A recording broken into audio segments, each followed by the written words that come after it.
penerbangan.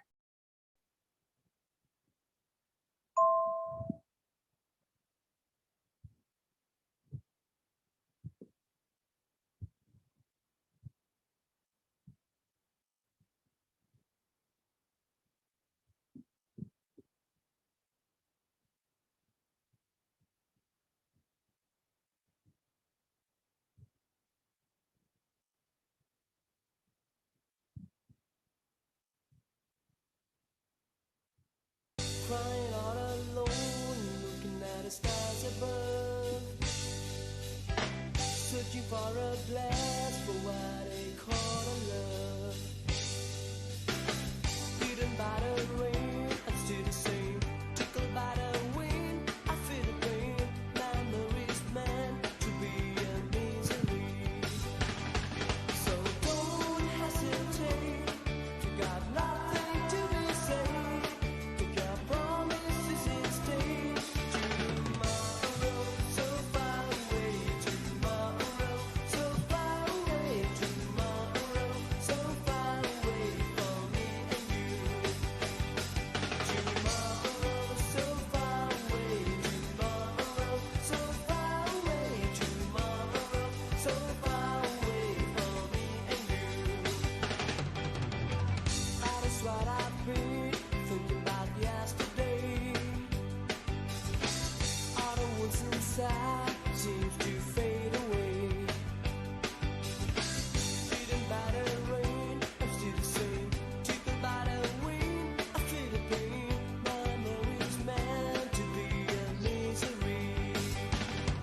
So don't hesitate, you got nothing to be said. Take your promises and stay. Tomorrow, so far away. Tomorrow, so far away. Kamu di studio? So far away from me and Sorry, nggak dapat pergi studio hari ini. Dengar. Obi kirim salam. so far away. Tomorrow, so far away from me and you. Don't you be cruel to me. Don't you be mean to me. I'm nothing to you. Don't take the breath away. Don't you be cruel to me. Don't you be mean to me. I'm nothing to you. Don't take the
Assalamualaikum dan salam sejahtera. Selamat malam diucapkan kepada anda semua yang menyaksikan program Ulang Suara pada malam ini. Saya Khairil Fitri, moderator anda, dan topik kita pada malam ini adalah mengenai pelan pemulihan negara, pemulih ataupun pemusnah. Dan panelis kita pada malam ini untuk membicarakan topik kita menjemput saudara Hairul Rahman yang merupakan seorang penganalisis ekonomi, dan kita bersama beliau secara Zoom pada malam ini. Nampaknya beliau sudah pun bersedia berada di talian. Assalamualaikum saudara Hairul. Waalaikumsalam saudara Khairil, apa kabar? Alhamdulillah. Macam mana Alhamdulillah. keadaan di sana? Okey juga?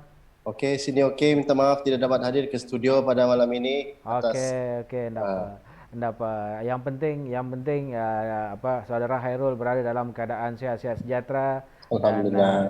dan juga selamatlah di sisi keluarga yang tercinta. Amin. Okey, saudara Hairul. Topik Ya. kita pada malam ini adalah berkenaan pemulih. Topik kita kan, saudara Hairul, Betul. sudah pun sedia maklum, pemulih atau versus pemusnah. Okey. Okey. Tajuk kita gah malam ni. Agak malam ni, agak berat malam ni juga. Jadi diharapkan saudara Hairul telah pun bersedia, dan juga penonton yang sedang menyaksikan ketika ini pun sudah pun bersedia. Tapi saudara Hairul, sebelum kita mulakan, dan kepada anda yang sedang menyaksikan ketika ini, pastikan anda yang masih belum menekan butang like, pastikan anda menekan butang like sekarang dan share video ini sebanyak mana yang mungkin. Kita luas sebarkan maklumat yang akan kita sampaikan sebentar saja nanti. Okey, saudara Hairul, pemulih versus pemusnah. Okey, pendapat tentang saudara Hairul lah mengenai pemulih ini sendiri. Okey, terima kasih saudara moderator kerana menjemput saya pada malam ini. Terima kasih kembali. Kita punya tajuk ialah pemulih dan pemusnah. Ya. Dan setiap satu orang ada mempunyai sudut pandang masing-masing lah. Okey. So bagi saya it depends on di mana kita melihat pemulih itu. Adakah ia sebagai pemulihan atau pemusnah kepada kita. Tetapi pada saya bagi saya ia pemulih lah. Kita sambut baik dengan apa yang diumumkan oleh Yang Amat Berhormat Perdana Menteri, dan ia tepat pada masanya. Ia tepat pada masanya kerana kita perlu ingat PKP 3.0 diumumkan pada somewhere around May, kan? Dan selepas itu beberapa kira 28 hari, 30 hari, sebulan macam tu, tidak ada bantuan-bantuan berterusan. Okay, selepas tamatnya bantuan-bantuan yang lain, dan ini adalah bantuan terbaru, dan pemulih ini kita kira adalah package stimulus ekonomi yang ketujuh lah. Okey. Kerana sebelum ini kita tahu prihatin penjana, kita prihatin permai, dan sampailah pada kali ini pemulih. Okey. Dan kita perlu ingat sebelum apa-apa pun bahawa apa-apa bentuk bantuan atau inisiatif kepada rakyat kita sambut baik. Kita sambut baik.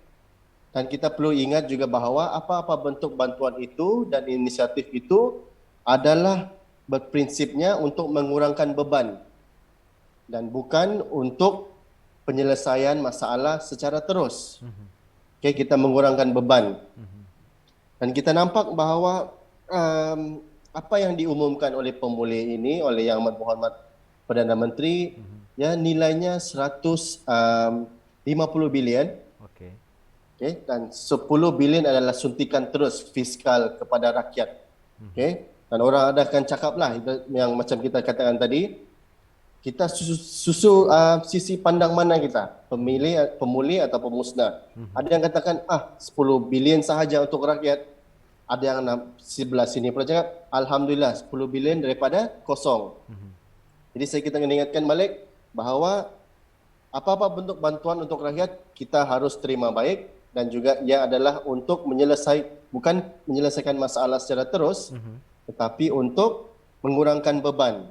Dan kita nampak pada pemulih ini, kita nampak secara in general, ia telah memperluas jaringan keselamatan sosial untuk rakyat-rakyat yang lain yang telah tercicir pada sebelum-sebelum ini, yang terjejas.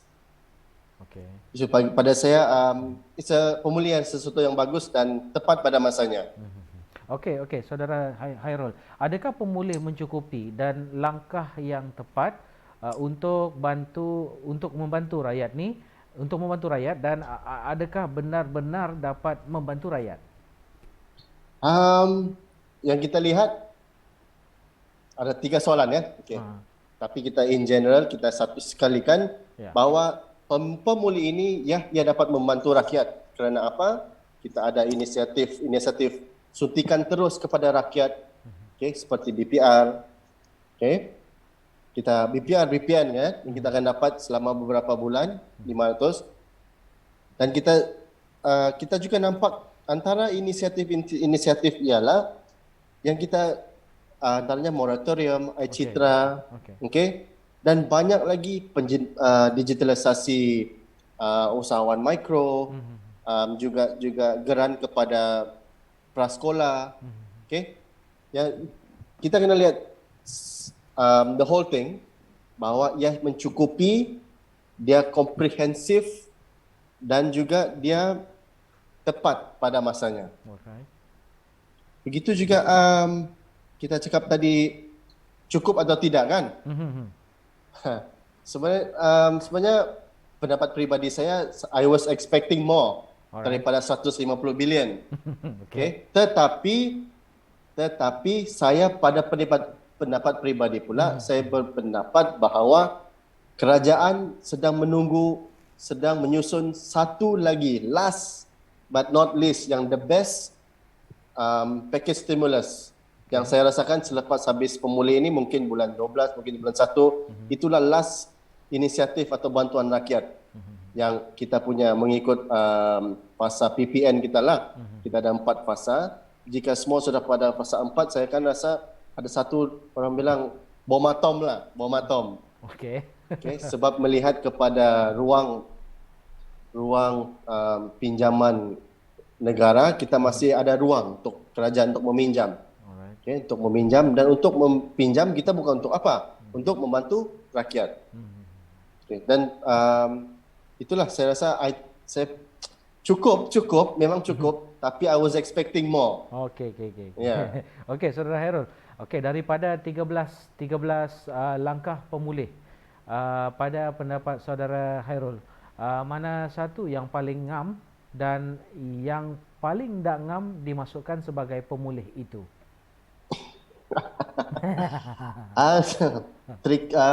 Soalan yang pada saya very tricky jugalah kan. Tapi saya berbalik kepada prinsip yang pertama, bahawa segala bantuan rakyat adalah baik dan kita perlu sambut dengan baik. Okey. Dan ia adalah bukan untuk menyelesaikan masalah secara terus, tapi untuk mengurangkan beban. Okey. Antara inisiatif semua banyak, tapi kita selalu pandang yang iCitra, moratorium, yang besar-besar tu kan, yang nama-nama tajuk juga. Ada beberapa yang saya perlu, kalau boleh saya sentuh sikit, yang penting juga. Okey, penting, yang ngam jugalah. Okey, antaranya ialah pendigitalisasian SME, di mana MDEC bergabung, collaborate bersama PPK, peladang, untuk mendigitalize apa-apa keluaran produk peladang-peladang ini yang di luar daerah, untuk pindah kepada digital, macam kita buat Shopee lah, tetapi kepada barang-barang pertanian. Okey. Dan kita kerajaan juga sedang dalam pemulih, dia telah umumkan bahawa satu promosi Shop Malaysia Online. Okey. Shop Malaysia Online, dia memberi geran kepada kita cakap SME untuk move to digital. Kita bagi geran, kita beri bantuan, dan juga at the same time barang-barang itu kerajaan juga turut akan promosikan. Okay, so it's a good step yang kita kita nampak 2 tahun ni kan memang susah kalau kita tidak ada digital online shopping. So it's a good step. Dan juga saya suka lihat yang kecil-kecil, contohnya bantuan khas Taska. Okay, bantuan khas Taska sebanyak RM3,000 kepada setiap Taska, which in turn dia membantu 12,000 prasekolah, pusat prasekolah. Kita tidak akan mention lah kita tidak akan dapat baca di media perdana, tetapi benda-benda yang kecil-kecil ini membuatkan bantuan package pemulih ini dia jadi ngam. Okay? Kalau mau cakap apa yang tiada ngam pun susah. Okay? So, kita lihat saya di satu sisi pandang yang kita cakap neutral, non-partisan kan. So saya dapat semua bantuan itu yang untuk rakyat kita sokong.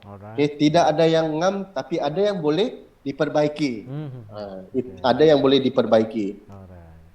Okey. Komen saudara Khairul mengenai iCitra.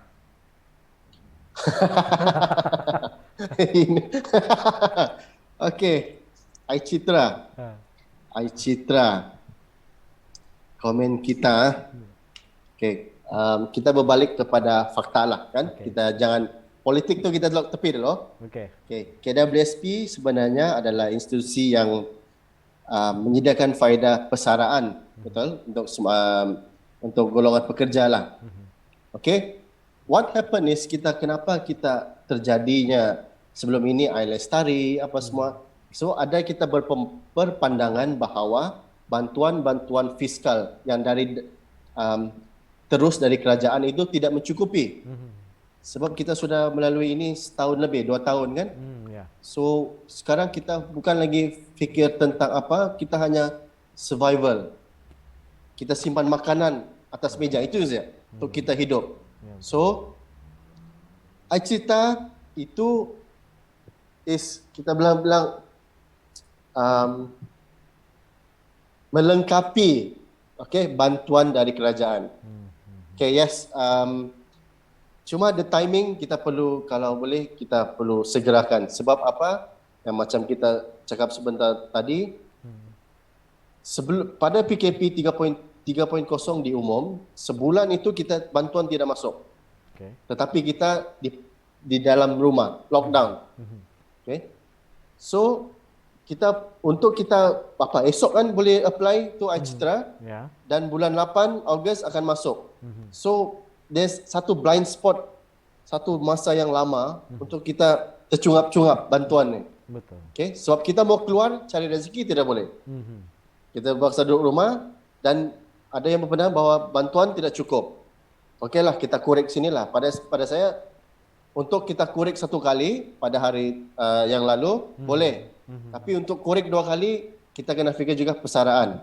Betul. Tapi ini adalah pilihan masing-masing kan. Kita we're talking about survival. Kita tidak boleh cakap kita juga kita tidak boleh cakap kamu ambil, kamu susah lah nanti tua. Sedangkan yang bercakap itu tidak tahu keadaan kita kan. Betul? Kan, so kita kena fikir, kita juga tidak boleh lihat kita orang yang mengambil iCitra ini, kita tidak boleh remehkan lah perasaan diorang kan. Dan kita tidak juga boleh melihat kesusahan orang-orang lain melalui poket kita sendiri. Kita ada duit, senang. Sama juga macam moratorium, janganlah ambil, tambah faedah. Okey, kalau tidak ambil duit untuk beli makanan, kamu bagi? Tidak. We don't judge lah, kita tidak judge. Cuma ialah pilihan. Secara peribadi saya tidak setuju untuk kerajaan benarkan kita ambil duit 2 kali persaraan, tapi jika itu adalah langkah untuk kita survive, kita sokong, kita ambil. Cuma timing kita perlu segerakan. Kalau boleh esok, kalau boleh apply dapat. Next week dapat. Sebab kita dalam lingkungan ekonomi tidak boleh terhenti wang tunai itu di dalam persekitaran ekonomi. Kalau tidak, dia mendatangkan lebih mudarat lah.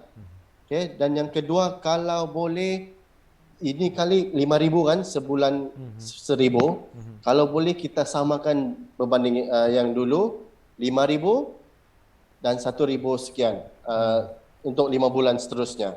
10,000 juga. Sebab kita tidak nampak, ini bukan lagi pandemik, ini sudah endemik. Kita pun dah tahu bila akan selesai masa ini. Betul. So adalah lebih baik kita tersalah bagi bantuan daripada kita tersalah tidak bagi bantuan. Kerana sebenarnya lebih lagi baik daripada kurang kan, ada orang duit lebih untuk kita berbelanja. Dan lagi pun kita berbelanja di dalam ekonomi, still dia menggerakkan ekonomi kita juga sendiri. So iCitra bagus, tapi saya tidak setuju kalau 2 kali. Tapi kalau sudah tidak mampu, kita ambil, kita bantu, dan kita senangkan, kita permudahkan. Cuma timing kita cepat, segerakan, dan juga kita boleh lebihkanlah nilai itu. Kalau boleh 10,000, 5,000 bulan pertama dan 1,000 5 bulan yang berikutnya. Okey. Okey, saudara Hairul, tadi saudara Hairul ada sebut mengenai moratorium. Okey, berkenaan dengan moratorium 1.0 dianggap membantu rakyat. Tetapi moratorium 2.0 ini dilihat menjadi beban kerana perubahan dalam terma pinjaman. Jadi boleh saudara Hairul ulas sedikit mengenai maksud interest ini. Okey, kita sudah nampak kan, setiap satu bank telah buka application untuk moratorium dia. Tetapi ia pada saya lebih dari itu. Kita lihat dari angka ini, angka pun tidak menipu. Bank mampu untuk bagi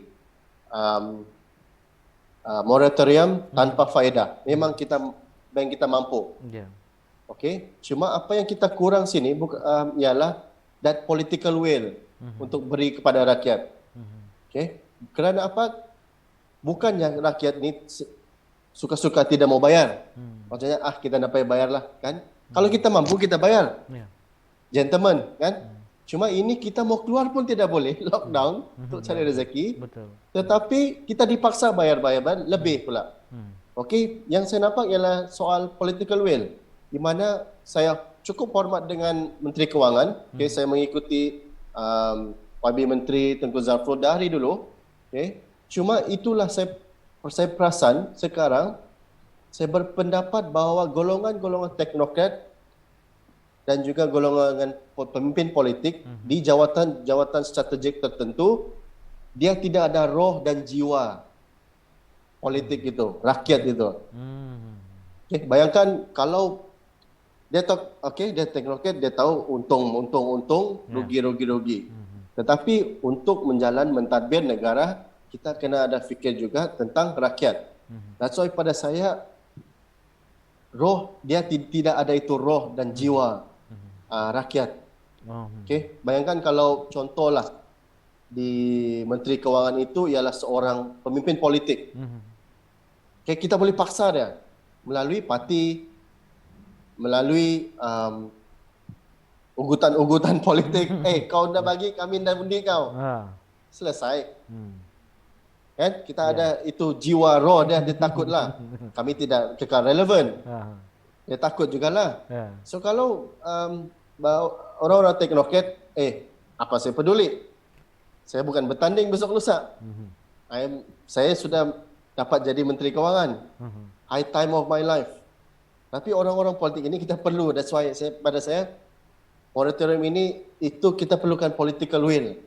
Orang-orang politik ini kita perlu juga di tempat-tempat strategik. Sebab apa? Ia akan memberi kesan bukan saja kepada kita, kepada negara, tapi kepada juga rakyat, cucu-cucu kita lah. Okay? Kita kena berlaku adil juga kepada rakyat. Bukan diorang tidak mau bayar, suka-suka hati tidak mau bayar. Cuma mereka tidak dapat keluar mencari rezeki. So what do? Kita bagi pinjaman tanpa faedah. Tetapi tidak, kali ini moratorium kita nampak kan, setiap satu bank sudah keluarkan ada charge tambahan, which is tidak unfair to the people. Tetapi apa yang kita boleh buat? Yang kita boleh buat ialah desak. Itu yang kita mampu boleh buat sekarang. Okay? That's why juga itulah jiwa dan roh rakyat dia kurang for ini moratorium 2.0 ni. Oh, tiada soul di sana. Ya, tidak soul dia tu. Pedangan yes, dia memang berwibawa, dia apa kan. Cuma pada ketika ini kita susah. So dan saya faham, okay? Kita kena faham bahawa dia juga memikirkan tentang ekonomi, betul. Cuma ada cara-cara, ada prosedur-prosedur melalui undang-undang itu, kita boleh dapat balik. Diorang dapat balik duit tu, bank. Dan kita lihat angka-angka pada tahun lepas juga, keuntungan-keuntungan mereka, sedangkan pada ketika itu 3 bulan moratorium, pun masih exceed apa yang kita jangkakan. So for another 6 months tahun ini, I don't think tidak ada masalah. Bukan tidak ada masalah, ada masalah cuma mampu. Kita masih bank itu masih mampu untuk beri. Cuma yang kurang kita sekarang ialah the political will lah. Itu saja. Okey, Saudara Hairul. Okey, dari Wawasan 2020 ke Satu Malaysia, ke TN50, ke Sabah Maju Jaya dan sekarang ni Pemulih. Sejauh mana pelan-pelan ini berfungsi kalau keadaan bertukar ikut angin? Kenapa tidak seperti SDG iaitu Sustainable Development Goals yang sudah mula dari 2015 tapi masih diguna pakai hampir satu dunia, bukan saja satu negara? Okey. Ini pun okey juga soalan dia kan. Okey, kita perlu ingat bahawa setiap satu pemimpin yang dilahirkan mempunyai kepakaran berbeza-beza, passion yang berbeza-beza, budaya yang berbeza-beza, pendidikan yang berbeza-beza. Okey, jadi pada ketika mereka menaiki dan menjawat pemimpin tertinggi, mereka ada visi dan misi tersendiri. Misi dan visi tersendiri yang dibawakan, yang ingin dibawakan untuk rakyat-rakyatnya dan negara. Kita lihat pada zaman Tun Abdullah, dia membawa more kepada Islam hadari.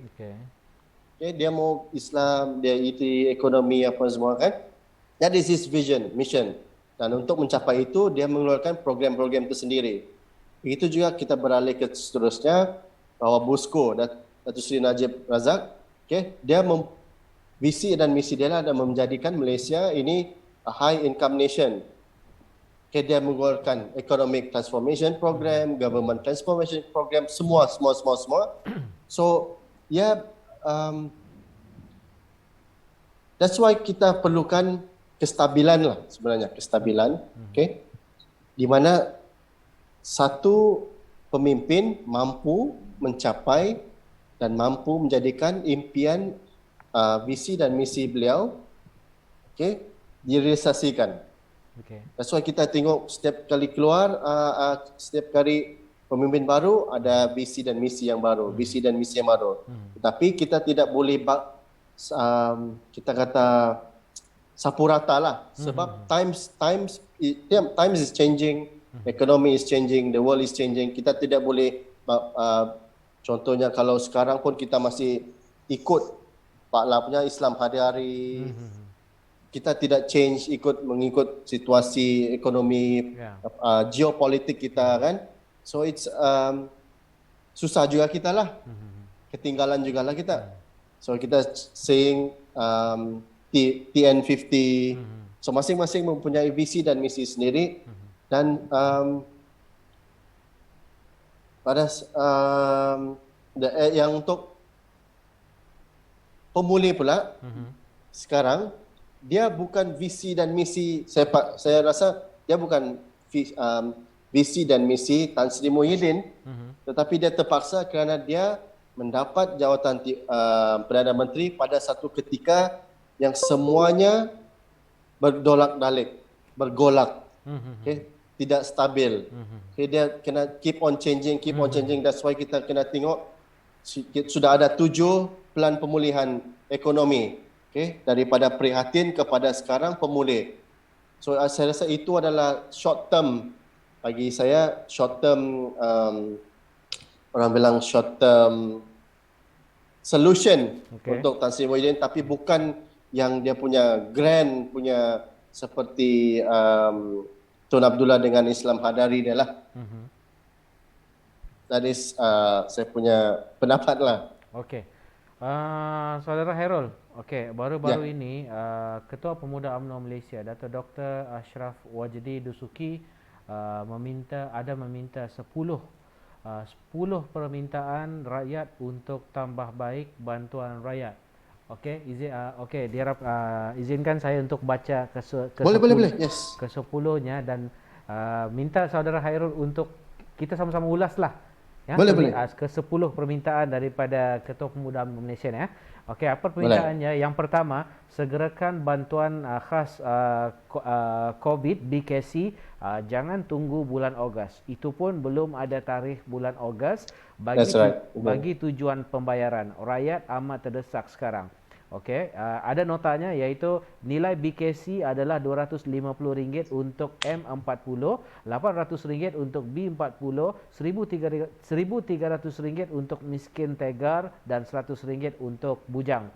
Okey, yang kedua, jangan berkira sangat. Luluskan sahaja kedua-dua kategori penerima BPR atau BKC dan penerima GKP iaitu Geran Khas Prihatin yang mana M40 BKC-nya RM250 tambah GKH 500 menjadi RM750 sahaja. Manakala B40 RM300 tambah dengan GKH RM500 menjadi RM800 sahaja.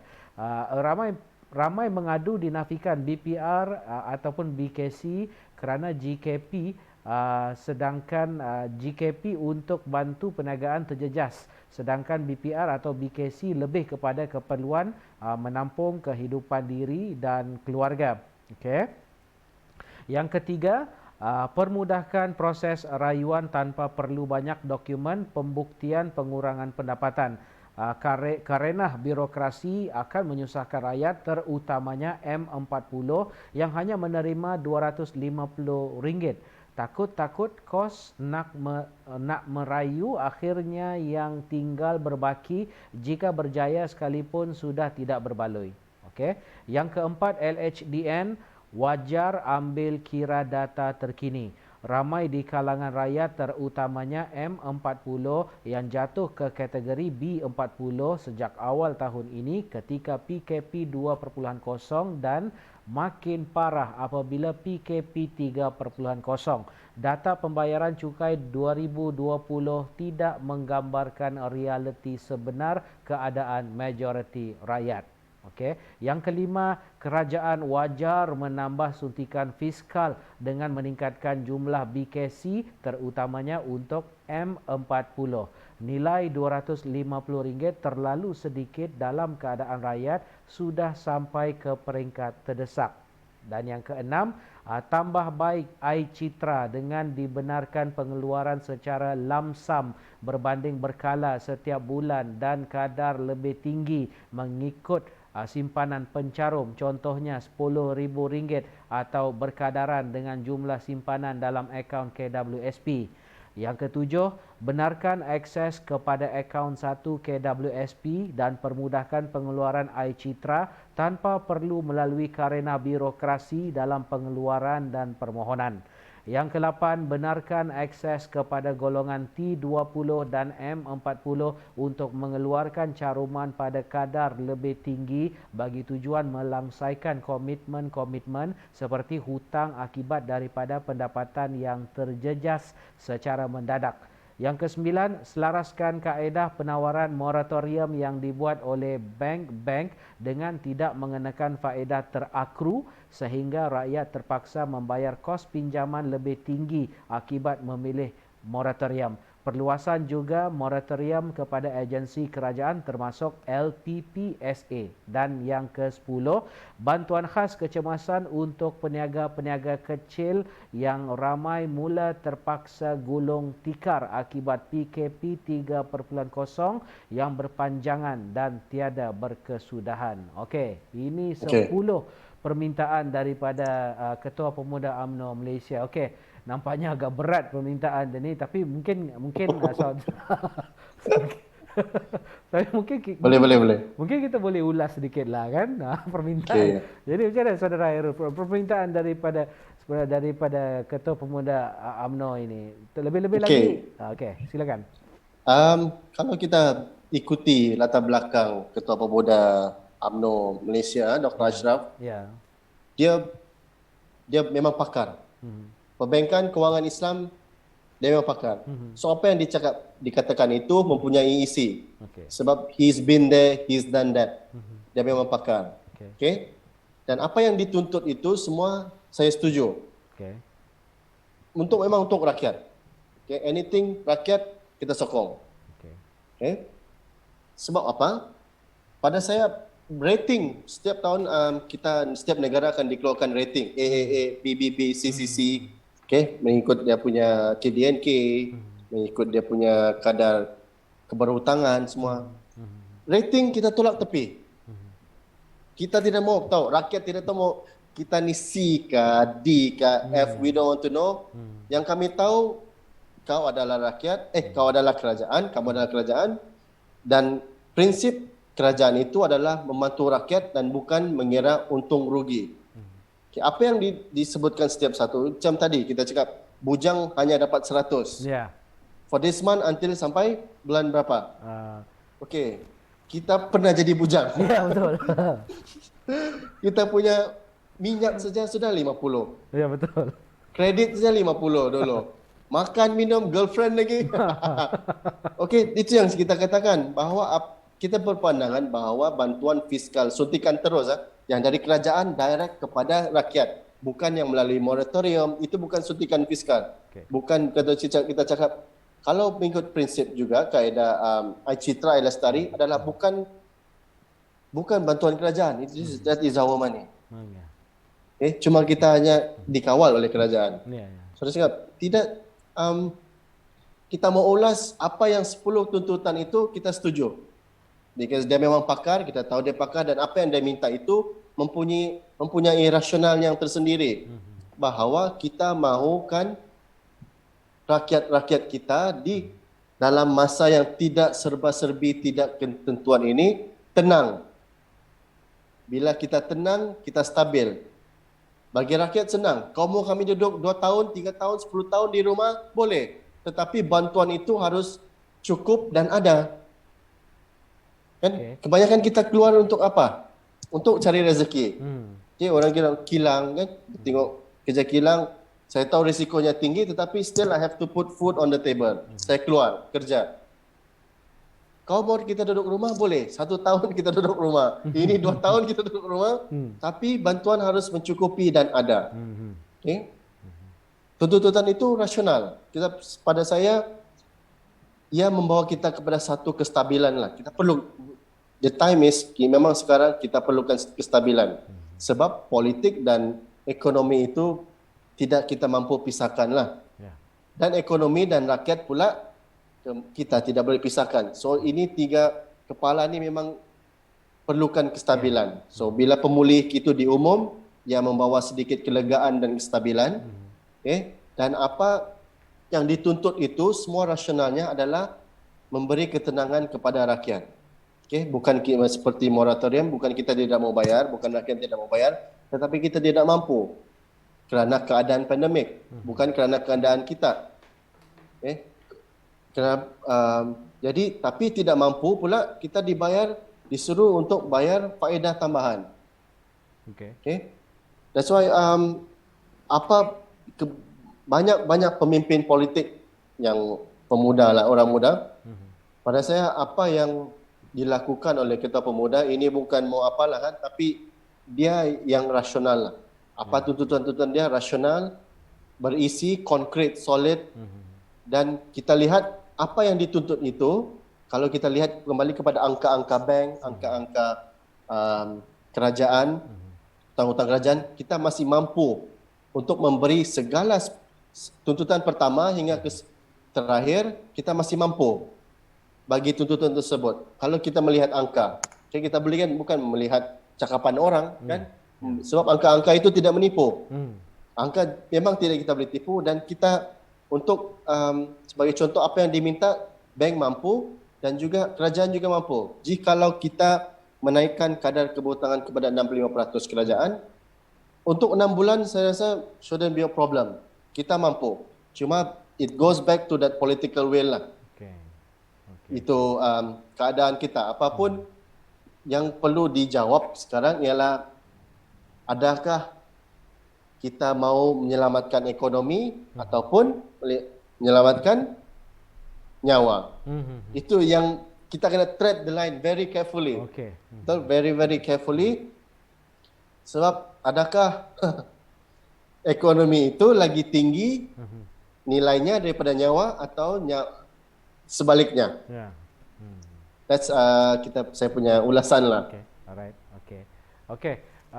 Kita buka soalan kepada anda yang sedang menyaksikan ketika ini. Jangan lupa untuk menekan butang like di UMNO Sabah Online dan sila share video ini sebanyak mana yang mungkin. Okey, kita ada soalan daripada Ibrahim Zul Haji Aklamat yang bertanyakan bagaimana pelan pemulih ini berkesan jika keberkesanan pengawasan pandemik agak longgar. Apa indeks sesuatu negara dari sudut kestabilan ekonomi? Adakah keseimbangan di antara sektor ekonomi dan sosial rakyat menurut panel? Sorry, saya sedang cari soalan tidak nampak. Okey, saya ulang balik ya. Okey. Bagaimana pelan pemulih ini berkesan jika keberkesanan pengawasan pandemik agak longgar? Okey, apa indeks sesuatu negara dari sudut kestabilan ekonomi? Okey, adakah keseimbangan di antara sektor ekonomi dan sosial rakyat menurut panel? Indeks, indikator. Pada saya antara indikator menunjukkan prestasi ekonomi sesuatu negara ialah kita lihat kepada indeks Bursa Malaysia lah kalau Malaysia. What we are seeing kita pernah menjadi kalau itu yang menceritakan apa yang terjadi kepada Malaysia, indeks Bursa Malaysia, kita pernah menjadi the longest bullish run for 9 years. Maksudnya selama 9 tahun berturut-turut indeks Bursa Malaysia itu menaik. Menaik yang tiada berhenti punya. Zoom habis naik. Itu kita menjadi indikator. Tetapi apa yang terjadi kepada 2 tahun ini adalah yang menurun. Bukan saja kepada Bursa Malaysia tetapi kepada ekonomi negara yang lain. Cuma bila dia sentuh tadi indeks sosial dan juga indeks ekonomi, itu yang kita cakapkan tadi kembali kepada political will para pemimpin-pemimpin kita. So ada yang cakap, kita boleh lihat ada satu kementerian tu bukalah non-essential pun jadi essential, kilang. Tetapi kita yang amat berhormat Timbalan Perdana Menteri pula dia sudah tutup, sehabis-habis tutup. Tetapi masih ada leeway, loophole untuk dia buka pula kilang-kilang tersebut. So it goes back kepada soalan itu kepada pemimpin-pemimpin kita. Apa yang dimaukan sebenarnya? Mau menyelamatkan ekonomi ataupun menyelamatkan nyawa rakyat. Tetapi kita sudah lihat dibuktikan bahawa PKP 1 kita tutup for beberapa lama, kita sudah nampak kita boleh menyelamatkan nyawa dan juga ekonomi pada masa yang sama.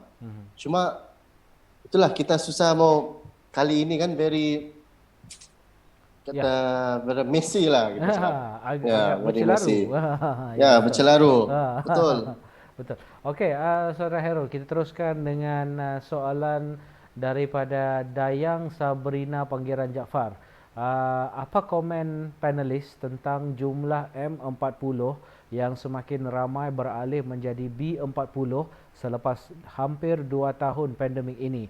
Dari awal tiada bantuan, sendiri-sendiri sejak mengatur hidup. Sedih bilang dia. Betul, memang sedih. Sebab saya sendiri mempunyai satu NGO. So setiap minggu kami akan mengantar bantuan-bantuan lah yang termampu kami.